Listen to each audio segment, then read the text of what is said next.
Hello, everyone, and welcome to the webinar. I'm super excited to have you all here today. We have a great presentation planned, a ton of content to get through, and an amazing guest speaker on, which we're so honored to have with us. So thank you all for joining. Excited to get started here. While we give folks just another second to hop on and get situated, I want to make sure that all our attendees are able to use the question box feature in the GoToWebinar panel. So that's essentially going to be your chat feature for the day. Even though you won't be able to chat with other attendees, all of the questions that you put in there or anything you put into that question box, I'll be able to see throughout the webinar. So if you want to just give me a shout, say hello in that question box, I'll call out some of the people on this call today. Just let me know where you're calling in from. One of these most beautiful things about these webinars is it connects folks from all different corners of the world to be here together for this presentation. So go ahead and let me know where you're calling in from today. For example, I'm based in Boston, Mass, and our guest speaker today, Jenna, you're based in LA, right?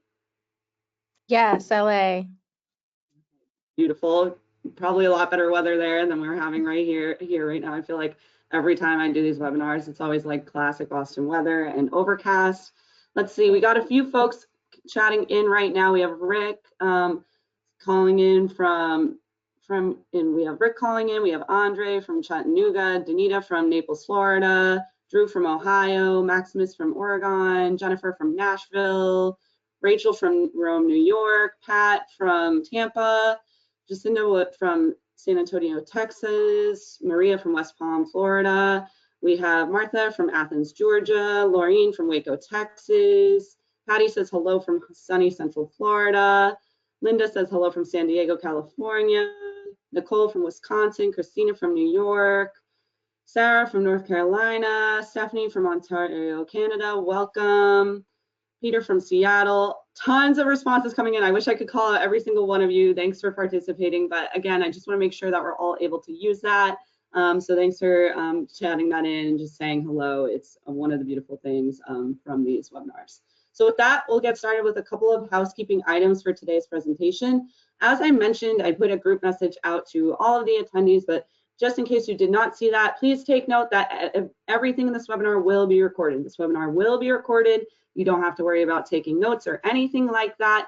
You'll get a copy of the presentation along with the recording in your inbox later today, so keep your eyes peeled for that. Also, this is a good time to mention that if you ever miss any of the webinar content, know that all of our webinar recordings are easily found on the Local IQ and WordStream YouTube channels. So if you want to catch up on anything you missed, definitely check those out there. Just go on to YouTube, type in Local IQ or WordStream, click on the channel, and you'll find all our webinar recordings there.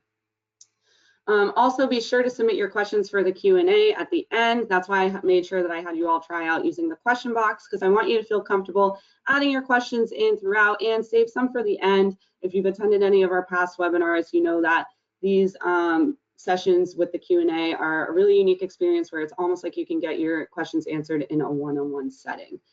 So with that being said, we'll go ahead and talk through who Local IQ is. I just want to get us all on the same page as to why we're all here today, what Local IQ is, what we offer. So some of you might be totally new to Local IQ, and welcome. Some of you might be already working with us, and that's great too. And some of you might be working with or familiar with our sister brands, WordStream and Reach Local. So for everyone on this call, I just want to get us on the same page that Local IQ is a fully integrated growth marketing platform that marries innovative technology and unparalleled expertise to give your business the tools it needs to thrive and prosper in digital marketing. So how exactly do we do that? Well, technology is at our core. Our platform runs on proprietary AI optimized technology informed by over 1 million Local IQ campaigns that you truly can't find anywhere else. Also, we give you tools to put at your fingertips to put time back into your day, so you save time doing any of the menial tasks of marketing and can focus more on running your business with these tools that save you some time and make it a little bit easier. And then we also have been in the digital marketing game for well over 15 years. Actually, we need to update that, probably more like 16 to 17 now. And if you think of the age of digital marketing, it's really not much older than that. So we've been through it all. We've been through all the landscape and platform changes, and we're here to tell that story. So a little bit about me, your facilitator and speaker for today, and your webinar host. My name is Susie. It's wonderful to meet you all. I'm a senior content marketing specialist over at Local IQ, where I write educational content on everything under the digital marketing sun, from SEO to display ads to PPC to email and everything in between. I write for the WordStream and Local IQ blogs. And how I got into this role was I formerly was a digital marketing consultant over at WordStream, where I was coaching businesses like many of the folks on this call through the day-to-day best practices on major platforms like Facebook ads, Google ads, and so on. So I took that real life experience to apply to the educational content that I write today. Like I mentioned earlier, fun fact about me is I'm based in Boston, Mass, and I actually just moved to Salem, Massachusetts. It's a super busy time of year, as you can imagine, because it's the home of the Salem witch trials. So Halloween is already gearing up around here. In fact, if anyone is familiar with the movie Hocus Pocus, I actually live now down the street from the house that was in the movie because it was shot on location. So it's a little fun fact about me. You can find me on LinkedIn and Twitter. I do share out any important platform updates and articles and so on. And with that, I'm going to toss it over to our guest speaker for today, Jenna, to introduce herself. Hi, everyone. So nice to meet you. My name is Jenna. I'm here from Google. I've been at Google for about 5 years now, working with both on the client side and on the agency side, basically helping scale our products to clients and agencies through scaled enablement. Prior to my life at Google, I was actually an account executive on Wall Street, so a very different life. And then fun fact about me is that I actually went to culinary school while I was working on Wall Street, and I'm a trained chef. And yeah, I'm based in LA. I've done a few of these webinars with you, and I don't think I ever knew that you were a chef. That's pretty impressive. Thank you. So with that, I do want to dive into something that we're really proud of and excited to share here at Local IQ. We are a premier partner with all the major advertising platforms. Now, this isn't just given to any marketing platform out there. We have to meet a rigorous set of requirements that includes maintaining and meeting campaign success for all of our customers, demonstrating thought leadership and expertise within the digital marketing space, and again, hitting a few different requirements, certifications, and so on to maintain and achieve these partnership statuses. So we're really excited about that. And Jenna, I think you also have a few mentions on that as well, so I'll toss it to you. Yeah, so we actually revamped our Premier Partner program a few years ago and made it even more exclusive. So it's really an honor to have Local IQ in the program. It's basically the top 3% of partners. And in order for Local IQ to be a premier partner, they must have strong performance for their customer, be up to date on certifications with Google and product updates, some of which I'm touching on today. They also need to make sure they're hitting certain client growth and retention goals and make sure they're using a breadth of our products. So think search, Performance Max, YouTube, and more, which you'll hear more about today. If we go to the next slide, this is a view of the benefits of being a premier partner that's also passed down to their clients. So this includes education and insights, support, one-on-one account support for specific accounts, meaning that there will be a Google rep assigned to your account specifically that will work through Local IQ and you, support with technical issues, and then they get recognition and rewards for some of their really outstanding work. Thank you, Jenna. We're so proud of that and excited to share that with everyone on this call today. And one last housekeeping note, and this is important because I get a lot of questions coming in about where can you learn more about Local IQ and WordStream? Where can you learn more about the topics that we cover here? I'll be honest, this hour is going to fly by. So if you ever need to spend a little bit more time with anything we cover, be sure to check out the Local IQ and WordStream blogs on our site. We cover everything that we cover in these webinars in depth on there. Also, if you want to join more of these webinars in future or just stay up to date with platform updates, industry news, and so on, definitely follow us on social media. You can find Local IQ on LinkedIn, Instagram, Facebook, Twitter, or X as we call it now, and YouTube. And then again, on WordStream, you can find us on LinkedIn, Twitter, or X, Facebook, and YouTube as well. And just a reminder, those are our YouTube channels. So if you want to find the webinar recording on there, you can do that as well. So what we're going to cover today is we're just going to do a quick warm up of like how the digital marketing landscape has evolved for Facebook and Google. Then we'll go through some search updates and some updates from Google, as well as some not search updates, so updates for other types of channels, either within the Google or Facebook platforms. And then we'll also dig into a few key takeaways and the Q&A session. So for everyone on this call, if you've attended any of our last webinars, you know I love to keep our audience on their toes and just warm you up with a quick pop quiz. So type into that question box, let me know what change to search or social has impacted your business the most this year. Is there any specific platform update or change that you've seen that has made you concerned or that you've tried out and you've seen success? We just want to do a quick pulse check. I'll call out some of the answers here, but it's just really good to be able to see, you know, just get a feel for how you're feeling about all these different platform updates and so on. And we have a ton of responses already coming in, so definitely type in there and I'll call out some of these answers here. We have a few folks saying they don't even know where to start, can't even keep track of them. That's totally fine, understandable as well. Mandy says Google's AI answers, or as other folks might know them as AI overviews. Definitely a big update this year that is changing the search space. Mark has mentioned inventory specific ads. Pat mentioned AI and automation, especially with performance max campaigns. Definitely understandable. Lori says changes to tracking. Definitely have been a lot of changes there as well. Sarah says Google Ads is getting kind of confusing when it comes to conversion tracking. Definitely understandable. Brian said SGE, we're actually going to touch on this today, search generative experience and how it impacts PPC and SEO. Tons of other folks calling out algorithm updates and so on. I wish I could call out all of these answers, so thank you for participating in that, but it's just good to get us thinking about, you know, where we stand when it comes to these platform updates. The other reason why I did this is, if you notice, all of the answers that I called out, none of them were really the same. Everyone kind of has different perspectives and different experiences with these platform updates so far. So while we provide these general best practices throughout this webinar, think about how it can apply to your specific situation. So it's okay if you're totally new to this or an advanced marketer. We'll make it friendly for all levels. So let's just talk through how the digital landscape has evolved. So digital advertising is growing at a rapid pace. We know that, that's no secret.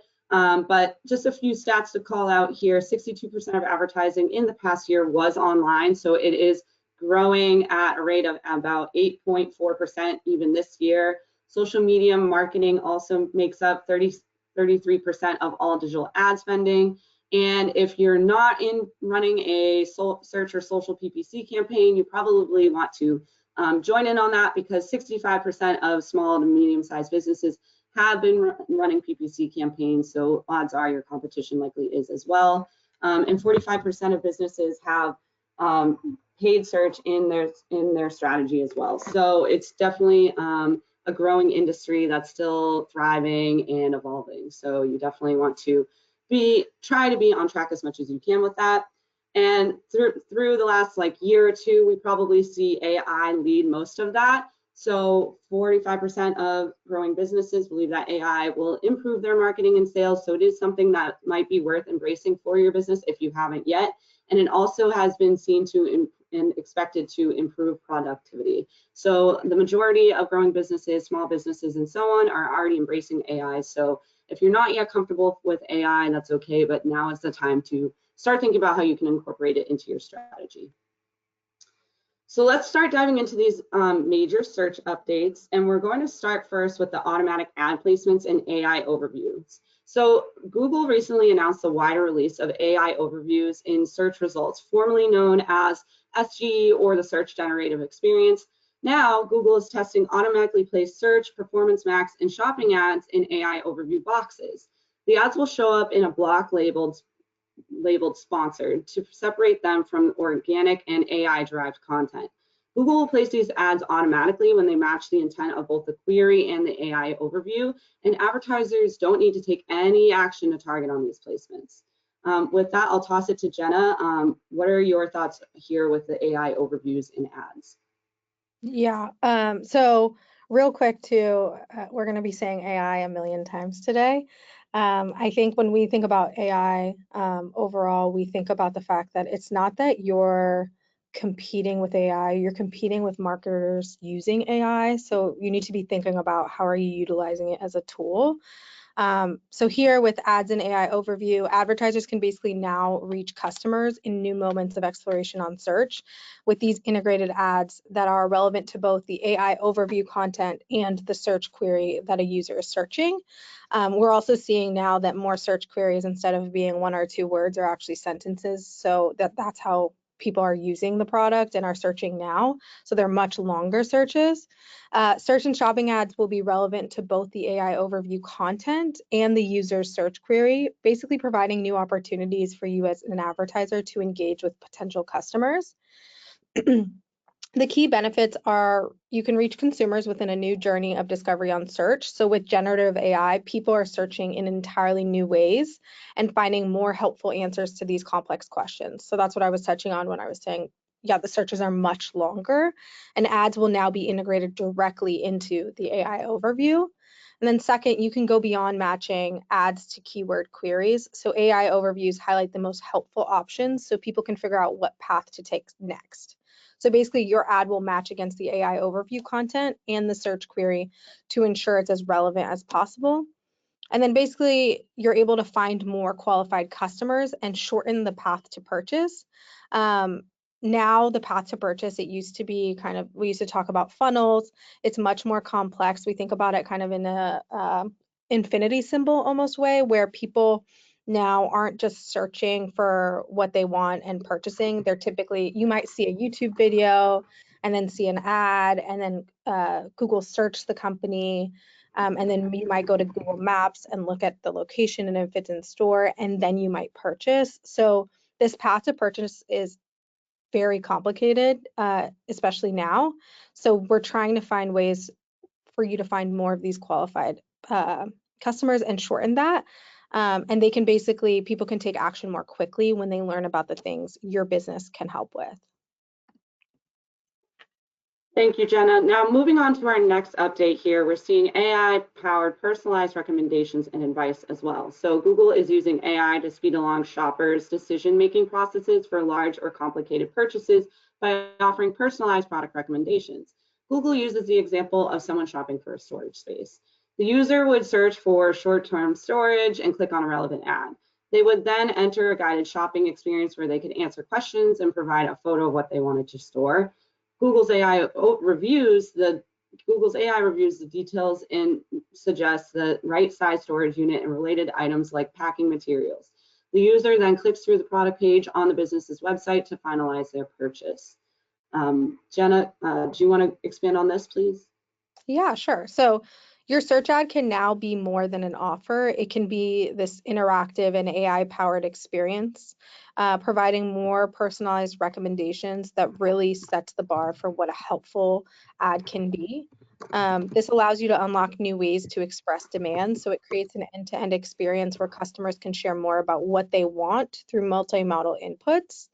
And then allows you to connect with customers earlier in their journey. So what I mentioned before about the path to purchase and the complex journey, you want to connect with them earlier in their journey and help customers really earlier in their decision-making process by providing information they need at the beginning of the purchase journey. And then you will be able to provide tailored recommendations, right? Drive more sales with recommendations tailored to the unique needs of your customers. Great, thank you, Jenna. And for our next update here, we are also seeing AI creative asset production for Performance Max campaigns. Now, Google announced more features and tools to help advertisers create Performance Max campaign assets faster and at scale. These new features include the ability to add brand guidelines for colors, fonts, and imagery, image editing that's used to add and extend backgrounds, add objects, and alter images to sizes to fit multiple ad placements. Think of adding a plant and expanding the wall for a furniture ad. Auto generation of ads from product feed is also a possibility now in asset level conversion metrics as well. So you'll be able to see conversion metrics for individual assets within your Performance Max campaigns. And with that, I'll hand it off to Jenna for this one. Yeah, so before I get into this, Performance Max and Demand Gen. So Performance Max is one of our hero products, and it used to, within Performance Max, has smart shopping, dynamic search ads, local service ads, all those got absorbed by Performance Max. And then Demand Gen is a newer one of our products, which includes what was formerly discovery ads, and then as well as video action campaigns.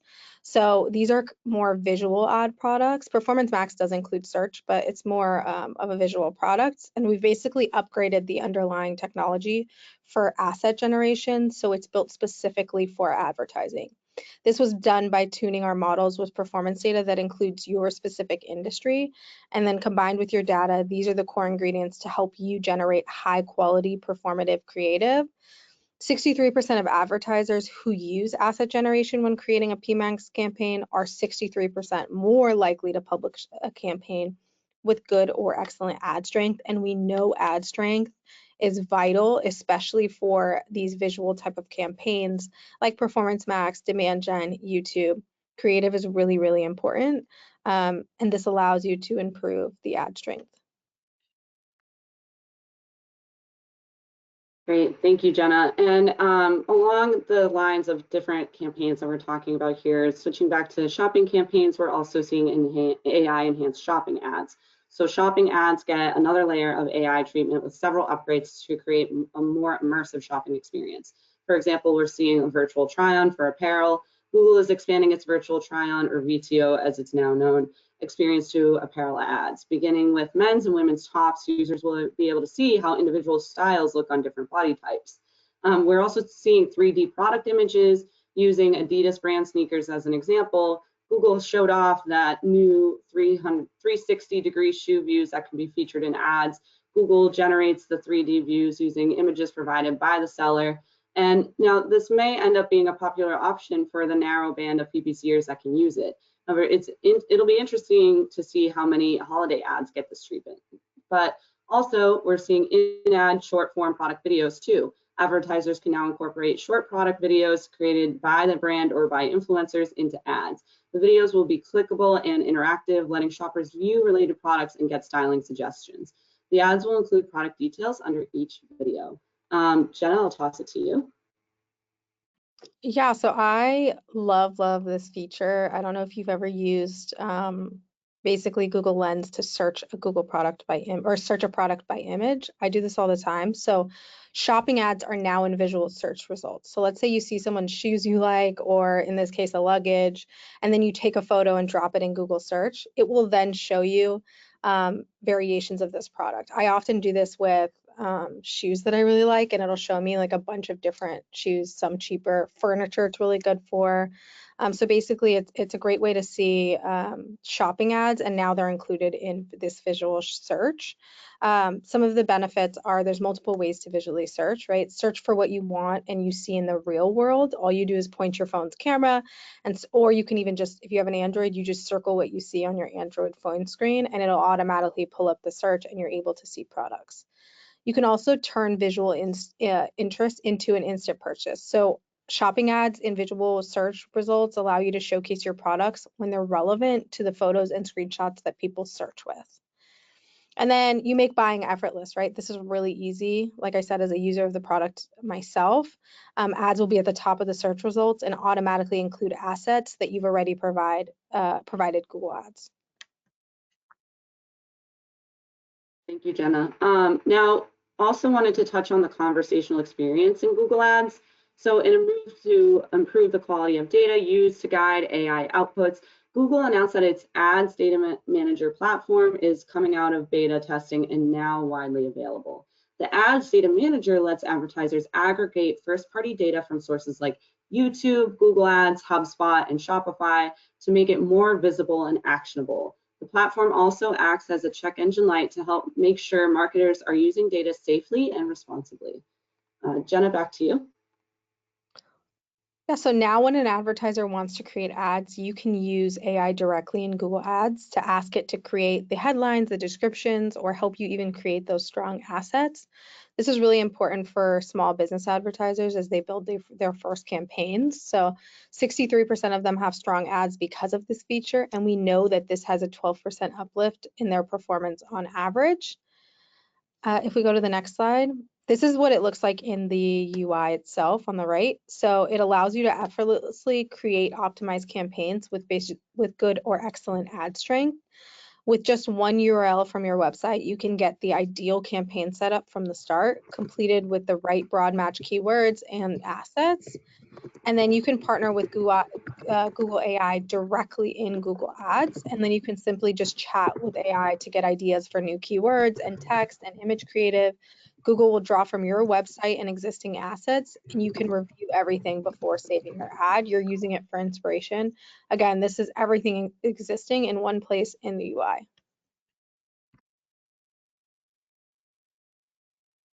Great, And thank you, then, Jenna. Go ahead. yeah, so here you can showcase your images, videos, and promotions. Sellers can now basically create a brand profile for search. So this includes branded imagery, product deals, videos, and more.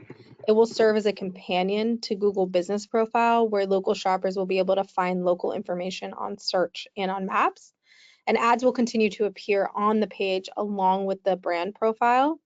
Some of the benefits are, right, you can connect with shoppers. More than 40% of shopping searches mentioned a brand or retailer, and you can connect and engage with these shoppers. You can increase your engagement and attract customers with imagery and videos, customer reviews, deals and promos, and helpful information like shipping and return policies. And it allows you to stand out on Google search. When customers search for your brand, they can see your profile on Google search. Awesome. Thank you so much, Jenna. Now we're going to move on here to a few more critical updates not specific to search. So we'll talk about features and releases related to everything digital marketing beyond just the search engine results page. So some Google and some Facebook here. So first, we're going to discuss the improvements to lookalike audiences. Now, lookalike audiences have evolved a ton, and I'll let Jenna expand on that here. Yeah, so remember I touched on demand gen before, which as a reminder is discovery or formally discovery and video action campaigns. And lookalike segments are really unique to demand gen and allow you to find new audiences similar to your existing customers.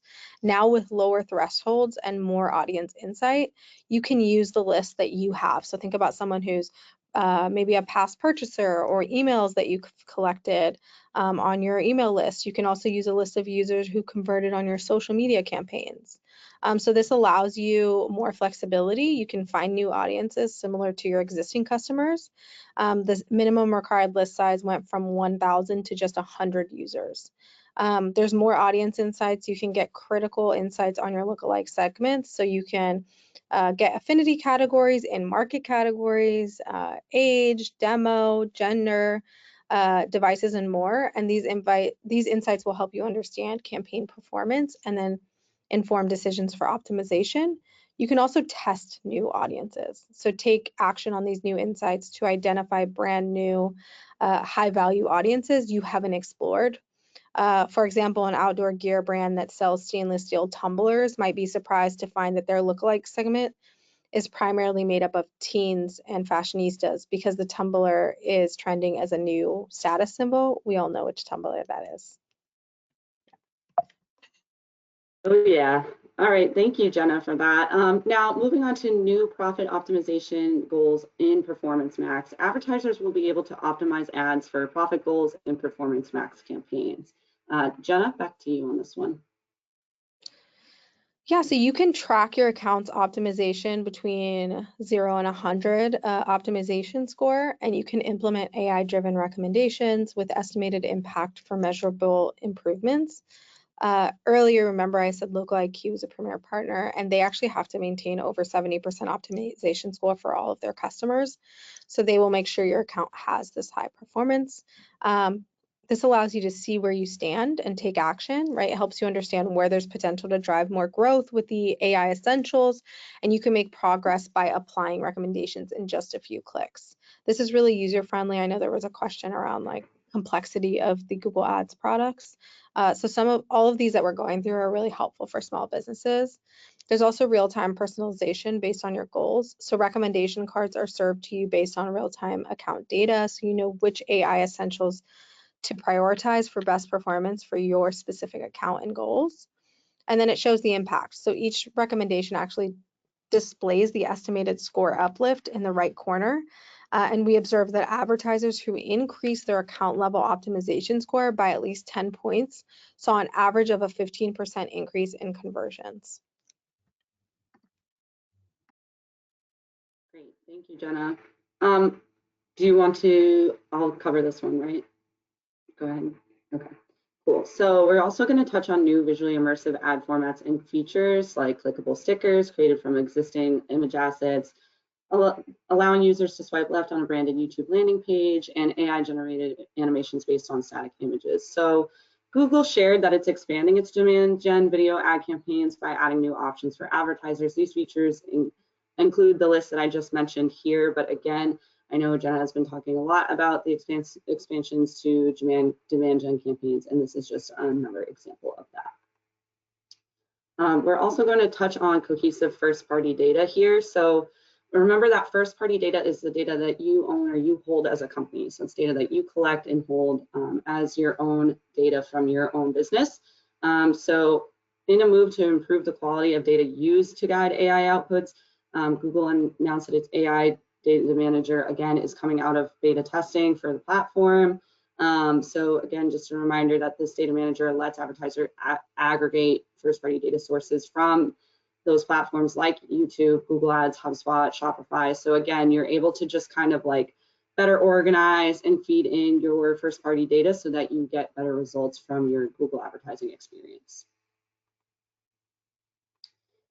So now we're going to move on to some of those lovely Facebook ads and Meta ads updates. So now I know we spent a lot of time on Google ads, but equally as important are your social ads as well. So you want to be really running search ads and social ads together in tandem to fill in any gaps that either of the platforms might cause for your business. So that way you have a more holistic multi-channel marketing strategy. And that's why we bundled those together in the same presentation.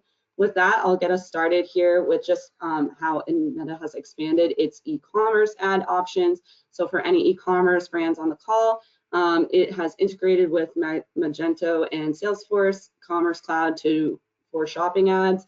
New features include reminder ads, ads with product tags on Facebook, and enhanced collaborative ads. Promo codes are now globally available on Facebook and Instagram ads, aiming to improve conversion rates as well. So just a few more ways that you can promote any sales, promo codes, and so on if you are promoting products on Facebook or Instagram.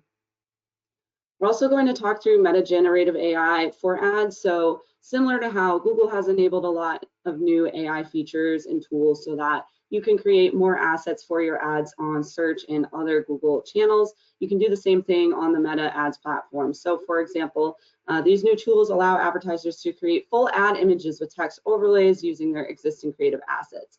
The Advantage Plus tools are designed to simplify the production of ad variations, ensuring the creative process adheres to your brand guidelines. Meta is also enhancing its AI-driven text generation capabilities to include ad headlines along with primary text. This update responds to advertisers' requests for more diverse suggestions that better align with their brand values and product selling points. The new generative AI tools utilize assets that advertisers already have. As illustrated by Meta below, you can see Meta here, as you can see. You can take an existing photo of a coffee cup and have Meta generate the variations, such as depicting the cup surrounded by coffee beans and leaves. This method ensures that the new images stay true to your brand's aesthetic.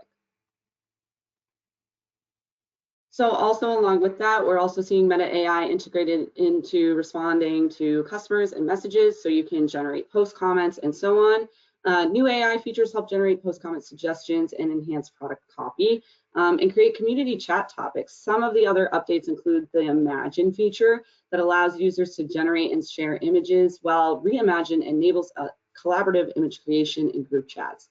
So a lot going on in terms of communication on Meta with AI, which is really exciting. And then we're also seeing Meta help you manage your customer DMs with AI. So one of the most interesting new features is an AI-powered Q&A function within Meta advertising and Meta messaging, Facebook Messenger. This feature will take into consideration the questions your brand receives most on Messenger. So it kind of helps you streamline answering some of those messages that you might be getting from customers. So I know that was a ton to get through, a lot of information. I mean, I've been in the digital marketing game for quite some time now, and even for me, this is a ton to take in, tons of platform updates, tons of changes. So with that being said, totally okay if you feel like you need to spend more time with any of these topics, and we'll dive into Q&A in just a few minutes. But for everyone on this call, if there's anything that I want you to walk away with here, we'll just go through a few thought starters. what you need to know about these critical search and social updates. So kind of the main takeaways here is pace yourself. We went through a lot of different platform updates and changes, and it's easy to get excited and take advantage of every new update, but you want to be considerate of what features might be best for your business. So it might not always be, the one that you want to try first. Maybe you need to ease your way into it. Maybe it's going to take a little bit of trial and error and test. And maybe you try a new feature and it doesn't work out. That's okay too. The point is to have an open mind and to, take baby steps to ease your way into trying some of these new platform updates. Also, make sure you're able to accurately measure your results throughout testing these new features. So while bells and whistles may create more clicks, it can also cause an increase in cost per lead. So you really kind of just have to balance your priorities there too. So using performance benchmarks, which we just released, Facebook ads benchmarks that went live on Monday, definitely check it out. Exclusive industry data there if you're curious to see on average how much Facebook ads or meta advertising could cost your business. Also, we do have that same data, which is exclusive to us as well, over for Google Ads benchmarks as well. So check out our Google Ads benchmarks. We go through all the average cost by industry for search ads, click-through rates, and so on. So we have a few reports on this, a few benchmarks that you can base your metrics off of as you're measuring these new features. Also, be sure to benchmark yourself as you're going, right? So take note of where you're currently at in your performance and how trying out these new features may positively or negatively impact those. And again, I kind of mentioned weighing your priorities there, but if you're, depending on what your goal is, if you're getting more clicks and that's your primary goal, then you might not mind, a slight increase in your cost per lead or whatnot. Or for example, if those leads are of higher value to you, it might be worth a higher cost per lead. So just trying to weigh out those options there is really, really important. So just measurement and tracking is just the name of the game with any of these updates. Also, I kind of alluded to this with these last 2 points, but if you've attended any of our past webinars, I love to say this at the end, is just always, always, always have a backup plan. It's so true. You need to be ready to pivot and flex. I've worked with a lot of different businesses and a lot of different advertisers, and it's really easy to slip into the habit of wanting to be married to one set strategy. And that's not always, the best way to go. I know I've seen, plenty of folks, have a campaign that works out great for them for so many years, and then all of a sudden it doesn't work out. That's okay. It's time to pivot and try out different strategies. So be open-minded, be willing to try these new updates and these new strategies, and be ready to pivot. Think about, if I do try out this new feature, this update, and it works out great, awesome. What am I going to do next? Am I going to scale that? And am I going to ride that out? If I try this new update and it doesn't perform how I want, how am I going to pivot? What's my backup plan? What other platforms or other channels am I running to, complement that or supplement that in the meantime? Things like that. You just kind of want to be thinking ahead with your digital marketing. So again, with that, I know it was a ton of information. We're going to go ahead and launch a poll on your screen.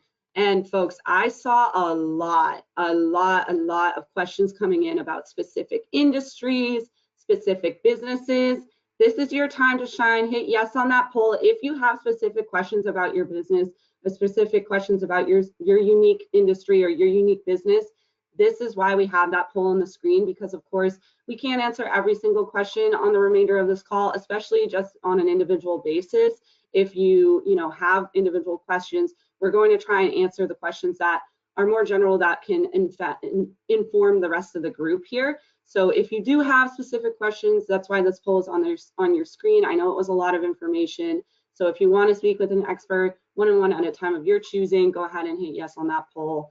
And once you answer that poll, it's going to take over your entire screen. So once you answer it, just sit back and relax. We're going to switch into the audio portion of the webinar. So again, there is no more slides. We're just going to be talking through the Q&A. We'll switch into the Q&A here in just a second, but just again, a reminder, this poll is here if you have more questions. I know it was a lot of information, and I know a lot of you have questions about your own unique business. So we're just going to leave that up on the screen there. So feel free to answer and just sit back and relax. And Jenna, there are a ton of questions coming in. So if you haven't yet submitted your questions for the Q&A, now is your time to do so. And I'm going to try and answer as many as we can. If you have more questions for Jenna, definitely add those into So let's see, tons of questions coming in here. Let's see, if you haven't added your questions yet, definitely be sure to do so. Let's see. Someone had asked if videos in search ads are open for any type of industry. That is true. You can work videos into your search ads no matter your industry. So definitely a great question there. Just want to cover that off the bat. A couple of other questions here. For folks using, let's see, just reading through all of your questions. You all have so many questions today. It's great. I love to see this. And it's understandable. We covered a lot. So do we know, Jenna, if ads will be positioned below community generated results or the SG results, or they're worked into the results, is my understanding of how you described it, correct? Yeah, I'm actually not sure. I believe it's under like the response, like if you right now when you search something, and there's an AI generated response, under that at this point is where the sponsored content is. Thank you, Jenna. And another quick question for you from Brian, and totally fine if you don't have an answer on this, but is there any data around how many ads are currently being served in the search generative experience? Is there any sort of information around that of like how many ads would be shown there, or what percentage of the ads are already being shown in there, or any plans around that? Totally fine if you don't know off the top of my head. That's absolutely something I can look up though and send in the follow-up. Great, thank you, Jenna. Great questions coming in, and if you haven't yet added your questions, I've seen a few more here.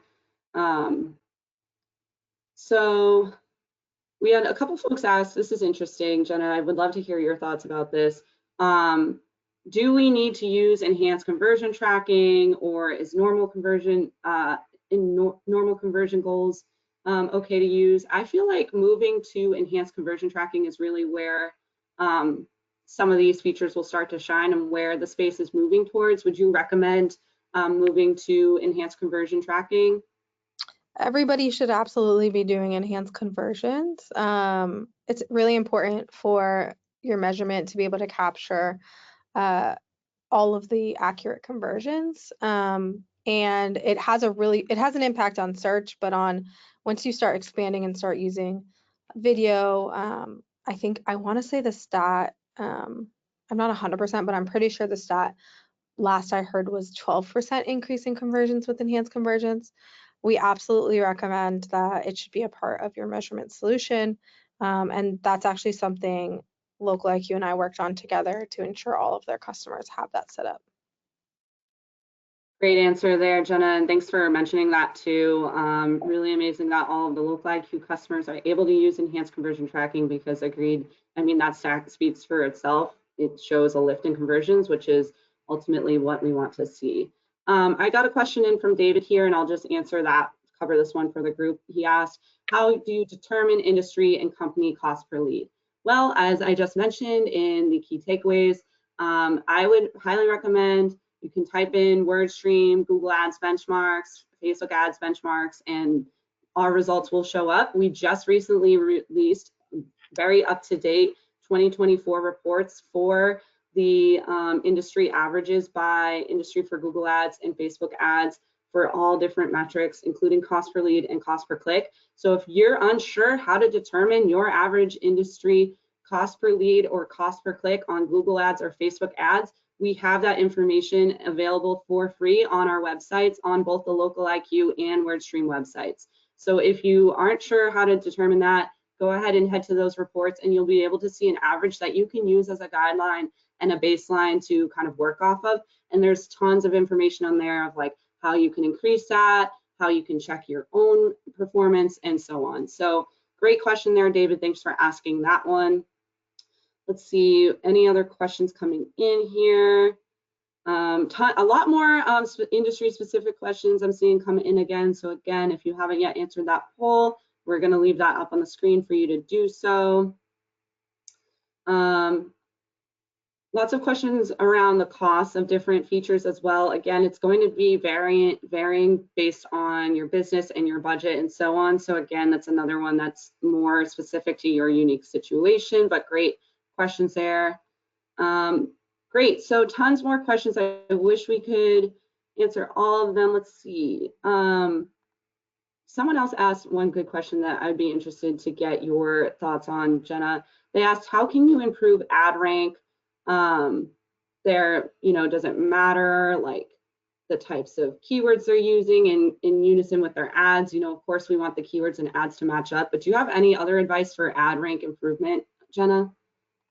Yeah, so for ad rank, there's a combination of things, some which are out of our control, right? That some of it is just what are users searching and competitors and what they're paying. Others are absolutely with our control when we think about how do we have strong ads. I talked a bit about ad strength. We want to make sure that Google's mission is to show the most relevant ads to the users and basically get them the solutions that they're looking for.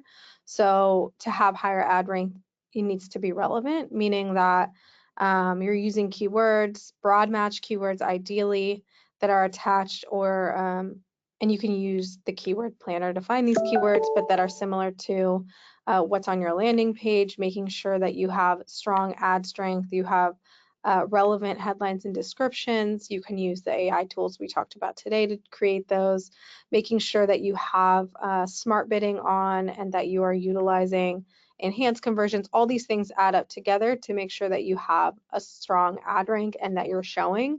And like I said, some are in your control, some aren't. You just want to make sure you have these best practices. The Opti score or optimization score I talked about being between 0 and 100. The closer you are to 100, you can guess that your ad strength is probably going to be better because it's optimizing to make sure that you have high performing ads. 1000%. Thank you for clarifying that, Jenna. Again, I wish I could answer all of your questions. Great questions. Thank you all for joining. Give yourselves a pat on the back for showing up today to improve your marketing. We do these webinars monthly, so we have another one later this month, so keep your eyes peeled for that. Jenna, thank you for joining us. It was a pleasure having you, an honor. And thank you everyone for joining us as well. I hope you all have a wonderful day. You'll get the materials in your inbox later today, and I'll talk to you all soon. Thanks everyone. Thank you everyone. Bye-bye.